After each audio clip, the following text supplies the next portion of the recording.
Vice President Sara Duterte slams yet another impending impeachment complaint against her from the bagong alyansang Makabayan, calling it a bargaining chip meant to meddle with the 2026 national budget. In a statement, Duterte says she is not surprised by some members of the House of Representatives' plan to file a new impeachment complaint against her, but notes that its timing reveals a pattern that has become all too familiar. Quoting some lawmakers, Duterte claims that back in February 2024, signatures for her impeachment were being courted in exchange for budget allocations. She laments that no investigation was conducted to hold anyone accountable for the impeachment signatures tied to budget allocations, which she condemns as squandered on political warfare instead of being used to serve the public. The vice president says she has always been ready to answer any allegations against her, but she argues she cannot remain silent while the impeachment process is being twisted into what she calls a budget-driven racket. In an interview on Saturday, Bayan Chairperson Teddy Casino said they are set to file a new impeachment complaint against Duterte next year as the one-year ban on filing such a complaint is about to expire. The complaint will focus on the alleged misuse of confidential and intelligence funds of the Office of the Vice President and the Department of Education, where Duterte previously served as Secretary. Casino also expressed confidence that their complaint will garner support from lawmakers. In December 2024, 4 impeachment complaints were filed against the Vice President.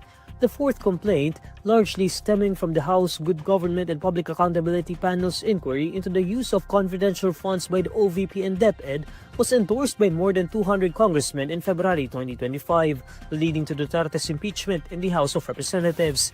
In August 2025, the Senate voted 19-4 with one abstention to archive the impeachment articles following the Supreme Court's ruling that declared the complaint unconstitutional. The Office of the Ombudsman is conducting case build-ups against several high-profile officials linked to the flood control controversy, including Senator Francis Escudero and former Senator Nancy Binay. Ombudsman Jesus Crispin Remulla shares in an interview with ANC that in the case of Escudero, the Office of the Ombudsman is already doing preliminary work for case build-up. He adds that they are receiving information regarding the case every day. Regarding Binay, Remulla says the evidence his office has received on her alleged involvement in the flood control scandal is still undergoing evaluation and case build-up.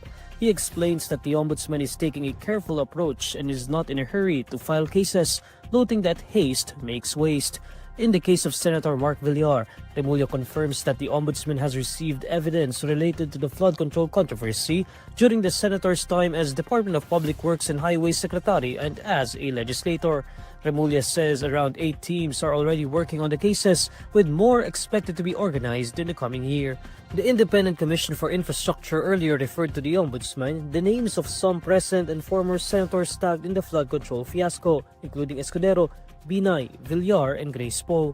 The ICI's referrals were based on affidavits and testimonies given by former DPWH Undersecretary Roberto Bernardo during a Senate Blue Ribbon Committee hearing on alleged corruption in infrastructure deals on September 25.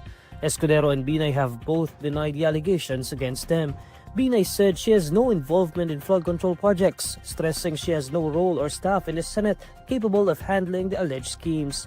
Villar, meanwhile, has said that the allegations against him over flood control anomalies were baseless and unsupported by any evidence. Poe has also denied the allegations against her, with the former senator stressing she has never been involved in corruption.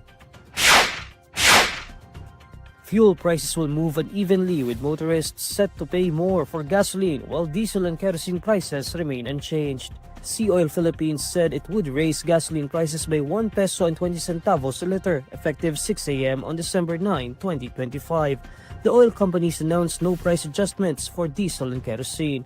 The advisory applies to sea oil stations nationwide, excluding areas where pricing is regulated. Last week, Jetty Petroleum President Leo Bellas said geopolitical tensions had kept premiums and freight rates elevated. In turn, this kept diesel prices high despite a week-on-week drop in mean of Platts Singapore diesel averages. The middle distillate market also softened an improved supply outlook amid prospects of a Russia-Ukraine peace deal and expectations of higher exports from China. Asian gasoline prices, however, remain firm due to tight supply and robust regional demand, with exports from China and South Korea staying low.